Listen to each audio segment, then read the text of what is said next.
Welcome or welcome back to Simply Self-Care, a new series on my channel where I share some simple but effective ways that I choose to find meaning and fulfillment in my life. To me, self-care is about investing in ourselves in all capacities, not just physically, but mentally, socially, emotionally, and spiritually as well.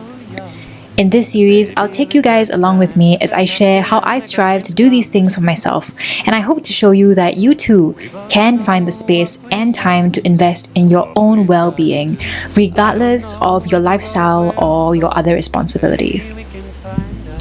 Today, I'm going to share the simple, creative projects that I've been up to and how doing more hands-on work has really brought me fulfillment in many ways.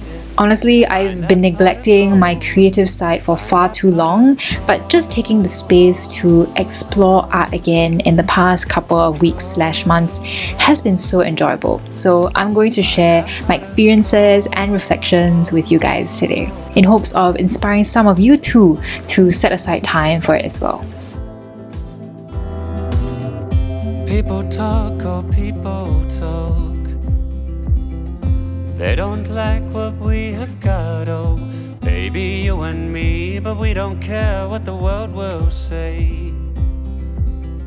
We will find our way, regardless of what they say.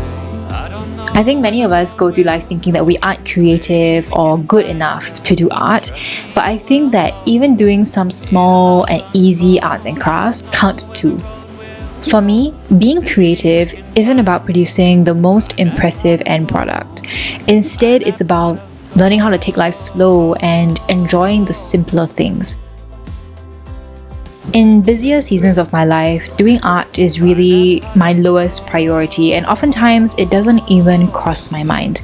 That's because sometimes doing art feels almost like a waste of time. There are so many other more pressing responsibilities and deadlines to attend to, and so art is just left on the back burner. But instead of thinking of art as unproductive, I've been trying to think of it more like more time doing art equals more time for relaxation. I don't know where the road will go, but baby, we can find out. There are just some things that are meant to be time-consuming. I'm sure you'd agree with me that long massages, long hot baths, and long walks in nature are better than short ones. On top of this, so much research has shown that downtime is so important for our ability to thrive. This New York Times article shares multiple research studies on how short afternoon naps, longer sleep hours, and longer, more frequent vacations helps to improve our attention, productivity, job performance, and even health. In another New York Times essay, Tim Kreider wrote that idleness is not just a vacation, not just an indulgence or a vice. It is as indispensable to the brain as vitamin D is to the body. The space and quiet that idleness provides is a necessary condition for standing back from life and seeing it as a whole, for making unexpected connections and waiting for the wild summer lightning strikes of inspiration. It is, paradoxically, necessary to get any work done. So when I'm taking the time to paint or do a simple DIY, I'm giving myself the time to sit in my own thoughts and just focus on whatever I'm doing. And how many of us honestly have that with our back-to-back meetings and tightly packed schedules? So I'm grateful for art because it forces me to slow down, which is exactly what I need in this world that moves too fast.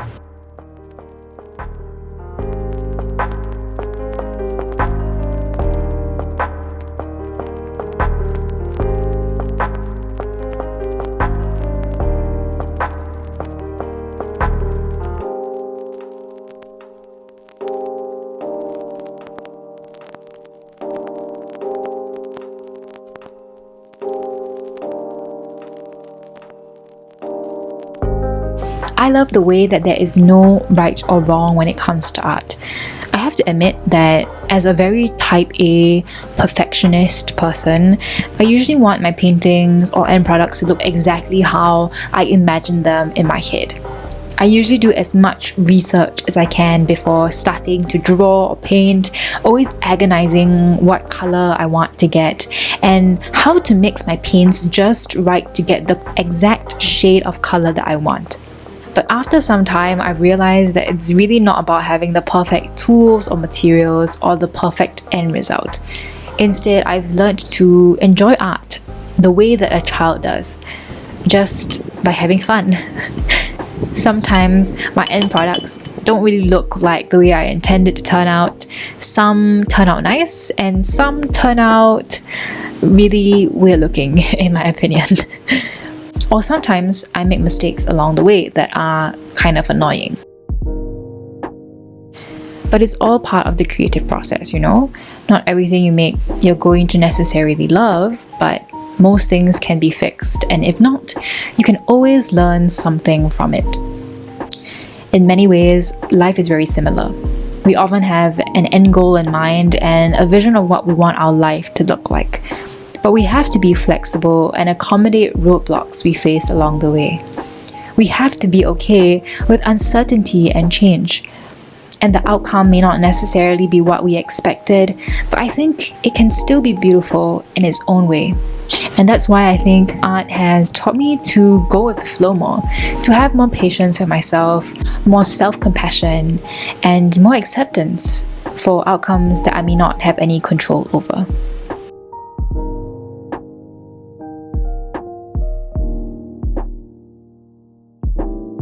When I was 17 in junior college, my mom and I went to an art studio every weekend. Sometimes we'd paint, sometimes we'd sketch, but we always spent at least 2 to 3 hours just immersed in doing art. And looking back, I'm really glad that this is something that we set aside time for. Although it was a very intense period in my life where I spent most of my time studying for my IB exams, those few hours of respite on the weekends was so good for me. Art for me became a form of meditation. Every time I entered the studio, I left my stresses at the door, and I kept my focus on the brush in my hand and the canvas in front of me. I learned to look at life in different ways, through colors and lines and contours and shadows. More and more, I brought these practices out of the studio and into my life. I became better able to manage stress by detaching from the outcome and finding pockets of calm through practices like yoga or cooking. I learned to carefully observe the world around me and find beauty in places I otherwise wouldn't have looked. Art has given me many intangible gifts that I only realize now in hindsight. So let today's video be a reminder that we all need to be better at making time for the things that we find enjoyable and good for our soul. Art is something that I think not many of us have been taught to enjoy or cultivate as a practice in our lives, but I hope this video shows you how art has helped me and inspires you to start exploring art in your own ways as well. Oftentimes, doing things for fun like art is the last thing on our minds when we're feeling busy, stressed, or tired. But these are also the moments that we will most remember when we look back on our lives. And I, for one, would love to have a life filled with many of such cherished memories. Thank you for joining me here today, and I really hope that today's video has brought you peace and calm in some way or another. Feel free to subscribe to stay tuned for more self-care content in this series coming real soon.